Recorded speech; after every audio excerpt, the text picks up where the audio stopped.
What if I told you debt, yes, debt could be your ticket to financial freedom? Not the bad debt that sinks you, but the smart debt that builds wealth for you. Hey, my name is Sam and I bought $50 million worth of real estate without using any of my own money because of debt. Today, in this video, I'm going to be diving into the power of properly leveraged debt and show you how it can be your ticket to financial freedom. Bad debt is bad, but good debt is the way for normal people like you and I to get ahead financially. I mean, just think about it. If you don't have enough money to get ahead financially, are you going to be able to? Or should you use other people's money to utilize to get ahead financially? If that doesn't make sense, it will by the end of this video, I promise. I'm going to give you a step-by-step breakdown of how to do this with real-life examples from my experience. If financial freedom is something you want to accomplish, hit that like button. Most of us grew up thinking debt is bad. Credit card debt, car loan debt. Don't get into debt is what we were taught our entire life. I remember my parents wouldn't even get a loan on a car because they thought debt was bad. Maybe that's why they only got one car every 10 years because it took them that long to save up for a new car, or they just took my grandparents' car when they got done with it. Yet that's only partially true. Bad debt, of course, can be bad. However, there's another type of debt that they don't teach us. There is something called good debt, and good debt is borrowing money to buy a cash producing asset. I think it goes without saying, but assets create wealth, whether we're talking businesses or real estate. And if you don't have enough money to buy that business or buy that real estate, are you shit out of luck? Or can you just properly borrow other people's money to buy those assets? That's exactly what I've done to buy over $50 million worth of real estate, all coming from the middle class. I borrow money, AKA get into debt, to buy an asset, and that asset produces cash. And I use the cash and the equity from that asset to pay off who I borrowed the money from. At the end of the day, I own that asset, and that asset creates wealth for me, and I didn't have to use any of my own money to buy that asset, because if you're anything like me,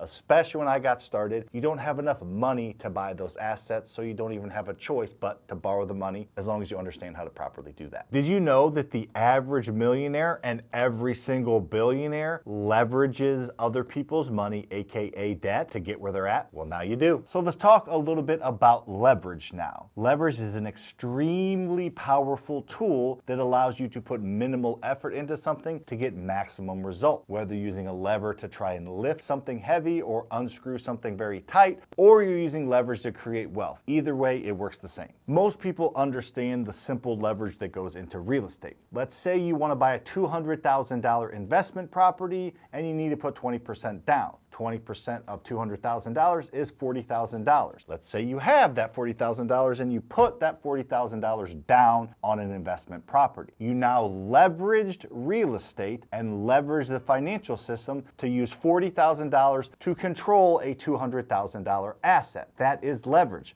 The asset's worth $200,000. It goes up in value off of that $200,000 basis. You get tax benefits based on that $200,000 value, and somebody else is paying down the mortgage the entire way. Yet, you only use $40,000 to do that. Juxtapose that with putting $40,000 in the stock market, you're only getting $40,000 worth of assets or worth of value by investing $40,000 into stock. And let's say that that real estate goes up 10%. So it's now worth $220,000. You just made $20,000 extra on your $40,000 investment, so you got a 50% return potentially in 1 year, because real estate can go up that quickly in value. Now, I understand that it does go down occasionally, but in the long run, real estate always has and always will go up in value. So it's a beautiful thing to be able to use a little bit of your money to control something that's much, much more valuable. Now, let me tell you about my very first rental property and how this worked for me, and I can explain how to do this using none of your own money,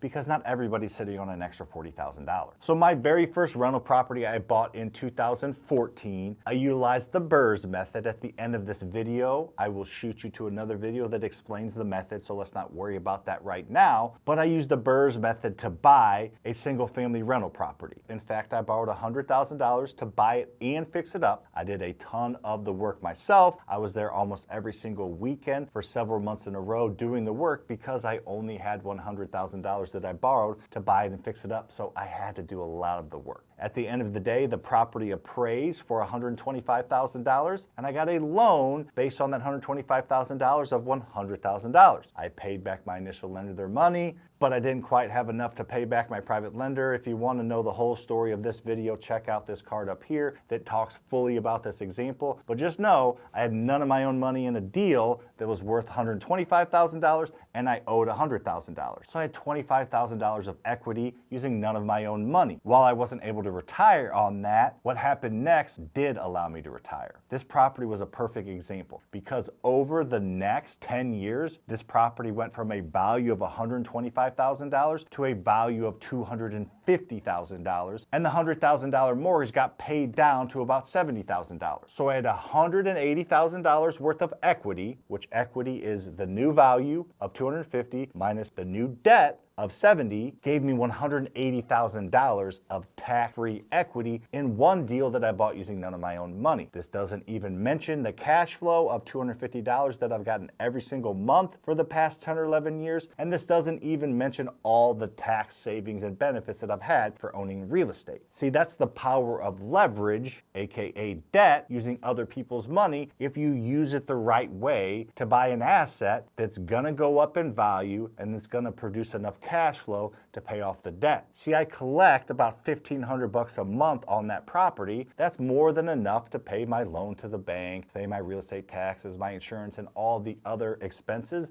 that I have on that asset. So I didn't use any of my own money to buy it. I used private money lenders, aka debt, to buy it and fix it up. And now I owe the bank money, but I don't use any of my own money to pay the bank or the owning expenses. I use the rent to pay that. I'm just leveraging other people's money along the way. At the end of the day, I own an asset and that asset creates wealth for me. And this is something that you can do because at the time that I did this deal, I had about $3,500 in my checking and savings account total. So you don't need a ton of money to do this. You just need to have some knowledge and some connections, both of which I can help you. Now, before I give you the 4 steps to start to leverage debt yourself, let's talk about some of the potential drawbacks of debt because there are some. So like anything else that's good and somewhat complicated potentially, you can overdo this. You can over leverage yourself and get into too much debt. Fortunately, unlike 2008, there are many fail safes put in place right now. A, you have my channel here, my podcast, and all my social media to learn from for free. B, you could potentially become a part of my community if you're the right fit, and I can teach you and hold your hand how to do this. But regardless of that, there are some fail safes in check as far as the banking system goes. In 2008, when a ton of people owned real estate they couldn't afford and were over leveraged, there were not checks and balances in the banking system. There are now. A bank will not lend you a certain amount of money on a rental property, meaning if you have too much in it or you're trying to over leverage, they won't even give you the loan. At that point, you can maybe flip it or try to wholesale and make a little bit of money, or you'll lose your butt on that one deal, but you probably won't end up sinking yourself financially. It's not like you can go buy 5 rental properties right now that are all worth $200,000 each and get $200,000 loans on them. That's what you could do back in the day. Now, a bank's probably only going to give you 75% of the value of the property. So if you're going to banks for your cash out refinance in the buries method, and again, that's explained at the end, I'll shoot you to a video to explain the buries method, but these banking institutions got really crushed in 2008, so they're much more stringent in who they lend to and how much they lend. So if you follow this process and use the lending resources that I can give you, you won't get in trouble because banks simply won't lend you the money to put you underwater. That coupled with the fact that real estate is not going to go down in value anytime soon, at least drastically, should give you a little bit of security knowing that you're going to be okay.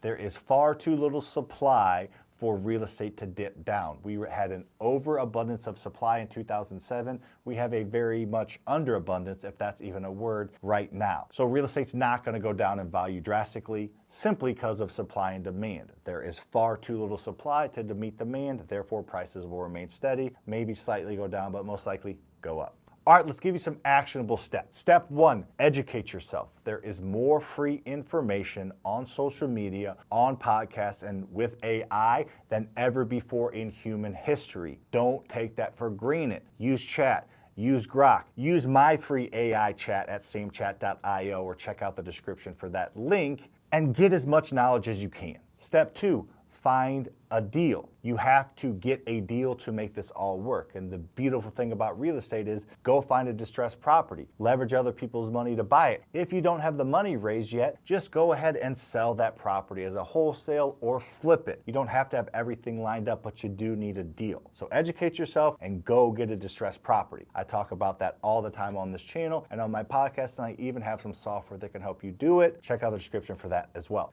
Step 3, get financing, aka get a good source of debt. You're going to need private lenders, hard money lenders, and small local banks to make this work. You can find them by going to your local meetups, local Facebook groups, and checking out the description in this video. Step 4, finally, is to scale the smart way. You can step on the gas, but don't step on the gas too quick. I would suggest trying to do a few deals this year, and then after you understand the processes, made the connections with the contractors, understand the flow of money, able to collect rent, have people to sell properties to, have the right insurance resources, and just use this year to build your resources and do a few deals. Then when you're ready to rock and roll, step on the gas maybe later this year or early next year, and then you can really start to scale this thing, because the beautiful thing about real estate and leveraging debt how I do, there is no limit to how many times you can do this. So if you want to scale quickly, you will gain wealth quickly. Real estate slowly builds wealth over time. Not really that slowly, but it'll take you 5 or 10 years to substantially build some good equity in one rental property. Well, shit, buy 5 or 10 of them in the next year or two, and that will greatly speed up that process. And if you want the entire playbook to do this, make sure to check out the description again